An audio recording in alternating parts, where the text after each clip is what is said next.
But we also have a management call. So let's just get down to that very quickly. It's from eClerx's. It was a mixed quarterly performance from them, while their EBIT margin saw a strong rise. Constant currency revenue growth was flat sequentially and attrition has also surged. In the conference call, the management said the double-digit growth in FY24 is uncertain. Nadadhur Srinivasan, who's the CFO at eClerx's, joins us now to talk more about their Q4 performance. Nadadhur, thanks a lot for joining in. Appreciate your time here on CNBC-TV18. Can you tell us what was the reason for the flattish growth on a quarter-on-quarter basis? Your business has not seen too much of an up move. Is it because of the global headwinds that we're seeing? Also, what can you guide for in FY24 in terms of a top-line growth? Thank you for having me on the show, Sonia. Thank you. So in FY23 Q4, as we had indicated earlier, we were seeing a lot of slowdown in client decision-making. We were seeing budget cuts on the client ends. And we also saw that clients were uncertain about spending because of the macroeconomic environment.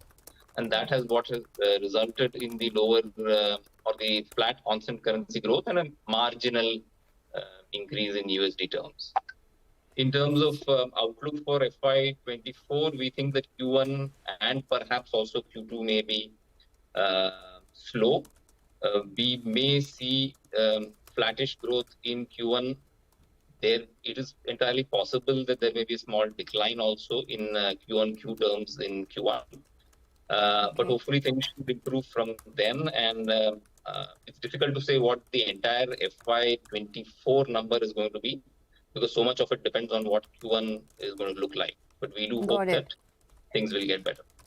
So I just had a follow-up here. You said there's a slowdown in client decision-making and budget cuts at clients' end. Are you seeing any clients cancelling orders, or is it just a deferral of orders? And is that your fear that that's something, perhaps cancellation of orders is something that could hit your earnings in the quarters to come?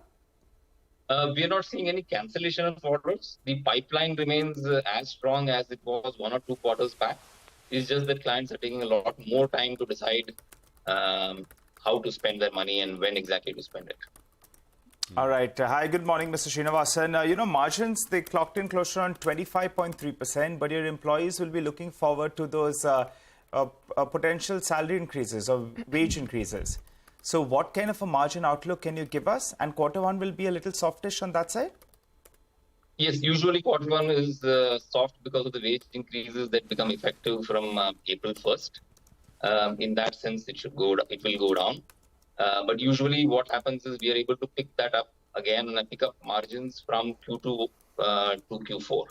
So full year margin, we expect that given that supply side constraints in terms of manpower and skilled employee base continue to be in our favor, we do expect that we should be able to maintain EBITDA margins in the middle of our stated target range of 28 to 32%.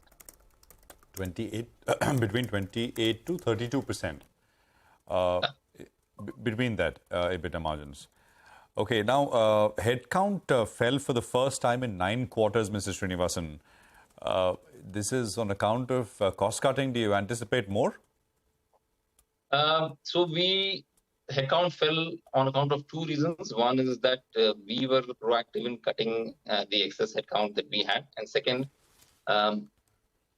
as I mentioned, there were some cuts on client side, especially in onshore spending and discretionary spend.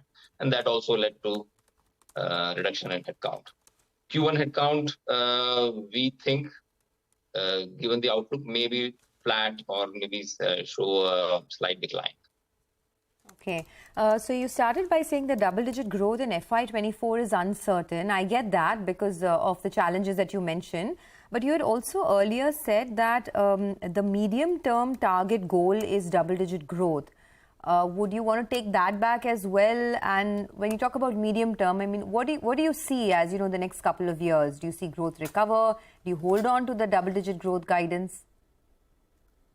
We do hold on to that double-digit growth guidance, and that's primarily because the BPM story that India has continues to remain strong. So while there may be short-term headwinds in that, in the growth, we do see that overall in a 2 to 3 year time horizon, double-digit growth should be entirely possible. All right, Mr. Srinivasan, we'll leave it there. Thank you very much for your time. Appreciate you joining in with that perspective. Thank you very much. So we'll speak with you, soon again.